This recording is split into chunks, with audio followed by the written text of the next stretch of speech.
नमस्कार दोस्तों, मैं हूं मिस्टर वी और इस वीडियो को अंत तक जरूर देखना क्योंकि इस वीडियो में मैं इस देश के सिस्टम को एक्सपोज करने वाला हूं और साथ ही साथ बाबा रामदेव जी की कोरोनिल दवा और 1990 में आई एक फिल्म एक डॉक्टर की मौत और डॉक्टर सुभाष मुखोपाध्याय के सुसाइड के, इन तीनों के बीच में सिमिलैरिटी क्या है। बात करते हैं 1978 की। 16 जनवरी 1931 को हजारीबाग बिहार में जन्मे डॉक्टर सुभाष मुखोपाध्याय, जो एक भारतीय साइंटिस्ट और एक फिजिशियन थे। उन्होंने दुनिया को दूसरा और भारत को सबसे पहला टेस्ट ट्यूब बेबी दिया था, लेकिन इनाम में क्या मिला?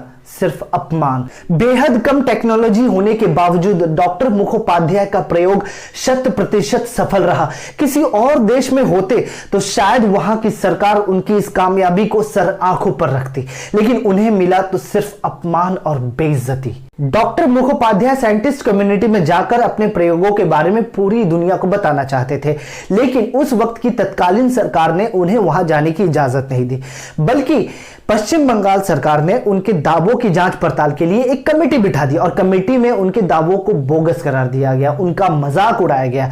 उन्हें जापान ने अपने प्रयोगों के बारे में बताने के लिए इनवाइट भी किया था, लेकिन सरकार ने उन्हें वहां भी जाने की इजाजत नहीं दी। इसकी सजा के तौर पर उनका ट्रांसफर एक रीजनल इंस्टीट्यूट ऑफ ऑफ्थल्मोलॉजी में कर दिया गया था। यह अपमान उनके लिए असहनीय था। इस पूरे घटनाक्रम के बाद वो आत्महत्या कर इस दुनिया को छोड़कर चले गए। उन्होंने सोचा भी नहीं था कि अपनी खोज का उन्हें यह सिला मिलेगा। इसी सच्ची घटना पर आधारित 1990 में एक फिल्म आई थी जिसका नाम था एक डॉक्टर की मौत। जी नहीं, यहां डॉक्टर की मौत फिजिकली नहीं होती, यहां डॉक्टर की मौत होती है तो उसके महत्वाकांक्षाओं की, उनके आत्मविश्वास की, उनके रिसर्च की, और इस मौत का जिम्मेदार हमारा सिस्टम है। पंकज कपूर, शबाना आजमी और इरफान खान की फिल्म एक डॉक्टर की मौत एक डॉक्टर की कहानी है जो कुष्ठ रोग के लिए वैक्सीन खोजने के लिए जीवन के 10 साल का बलिदान देता है। डॉक्टर दीपंकर राय, जिसका किरदार निभाया है पंकज कपूर, अपने शोध के लिए केवल आंखों पर पट्टी बांधकर जीवन जीते हैं। वैक्सीन के रिसर्च के साथ उनका जुनून इतना है कि वह अक्सर खाना भूल जाते हैं और सो भी नहीं पाते। उनकी पत्नी सीमा का किरदार निभाया था शबाना आजमी ने। उनका एक दोस्त जो पेशे से जर्नलिस्ट है, अमूल्य, जिसका किरदार निभाया था इरफान खान ने। इस फिल्म के जरिए आपको यह पता लगेगा कि कैसे इस देश का सिस्टम किसी को आगे बढ़ने से रोकता है, किसी की जिंदगी खराब कर देता है। इस फिल्म में डॉक्टर रॉय वैक्सीन की खोज कर तो लेता है, पर इस देश का सिस्टम उस खोज का मजाक बना देता है।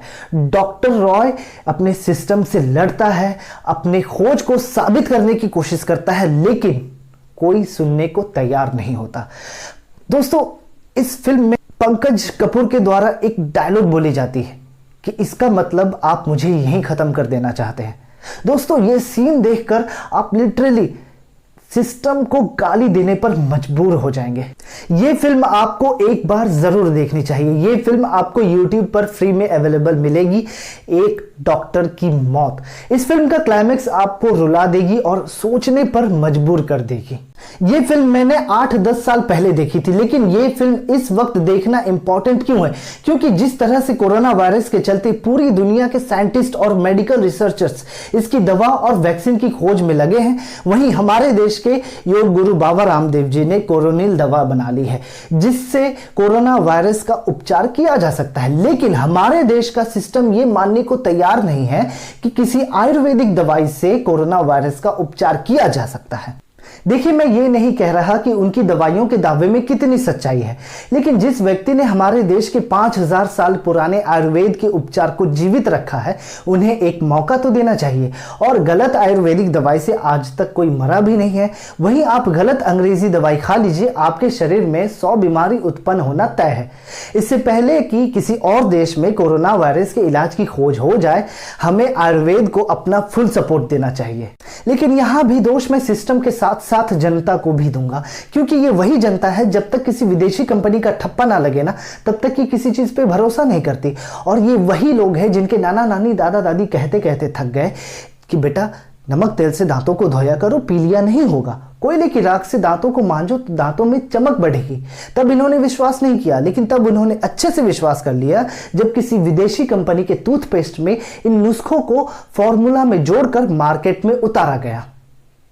अब भी वक्त है, अपनी सभ्यता और अपनी संस्कृति का सम्मान करें। जय हिंद।